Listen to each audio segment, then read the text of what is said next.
Our game is Asurya's Embers. It is a first-person bow and arrow shooter where the player takes on the role of a village protector who has come out of meditation, finding that the world has changed for the worse and dramatically. And here we are now allowing our player to explore this kind of ruined, changed landscape, all adventuring to find out how they can save their village and basically save the world.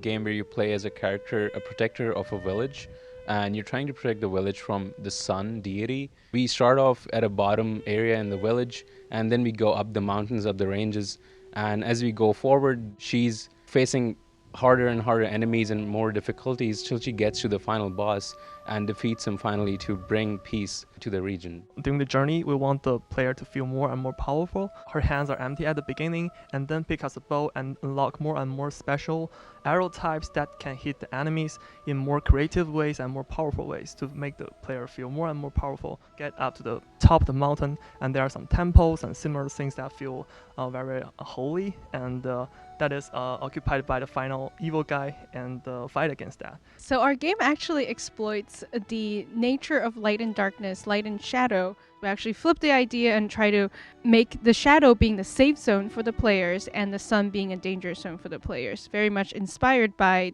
Texas Summer. We try to kind of challenge the convention of that mechanic and see if we can find the fun out of it. Really hone in into the idea of challenging the sun and its entity, challenging a lot of traditions and conventions.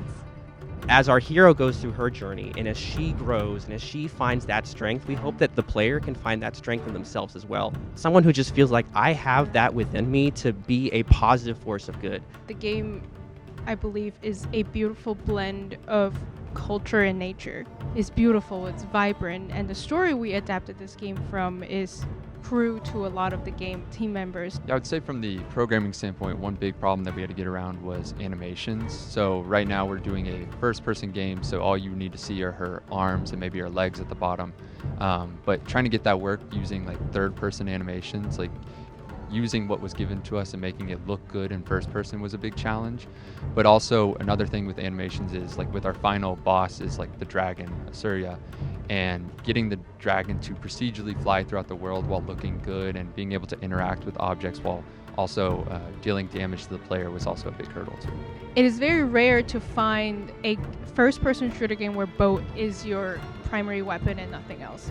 So in order to maximize the feel of, having the player feel powerful, having the player feel immersed, is something that we have to, creatively deal with, and there's not a lot of references that we can draw from, because how do you make sure a player feel powerful as you also retain the realism of it? Our game also tackles with, a very realistic art style, very realistic design, and everything is based upon reality but mythicized. So to tackle that on the entire development process is something I personally enjoyed very much, but definitely very, very challenging. It's based in a region inspired by Nepal in the Himalayas, and we try to bring together basically be respectful for the tribes and the communities in that area. When we were creating the character and that region, we looked at our team first. So our team is a really diverse group of students. Myself, I'm from India, then we have Show from China, and we have people from everywhere. So choosing that little region was was bridging the gap between two countries, and putting that into the game brings a lot of meaning to the character as well as the themes. So our character Dawa is basically of Nepalese and Sino-Tibetan origin. She's a strong character, and she has tattoos or henna markings on her hands which tell a story, and ornaments that are relevant to that region. Our game has a lot of cultural influences in it. It is based in South Asian culture and based on Chinese mythology. Our home and our cultural elements are being meshed into this one game. A little details from cloth patterns to props to stories to how the character is designed and how the way the mountain ranges look, they all somehow reminds us of home. Most major issue that we had initially was being respectful to the regions and communities that we're adapting to for the game's aesthetics. So we had to look into a lot of different symbolisms and colors and religious iconography. We wanted to mimic them, but we couldn't actually use them exactly. We could accidentally be disrespectful to other communities. So we actually worked with the professor for cultural sensitivity, and then we took her feedback. We went through the whole process of showing her what we have planned, and she gave us feedback based on, okay, this is appropriate and this isn't. So to go around those problems, we created our own symbols from scratch that kind of followed the same shape and design language of that region, but weren't exactly religious. Maximum, we probably have around 400 total hours, or less than 10 real world working weeks to finish a game from start to finish. That's unheard of anywhere else. It's not realistic. So we're working at breakneck pace, and we also want to get things in front of real testers to get feedback, and then somehow turn that back into things we can add to the game.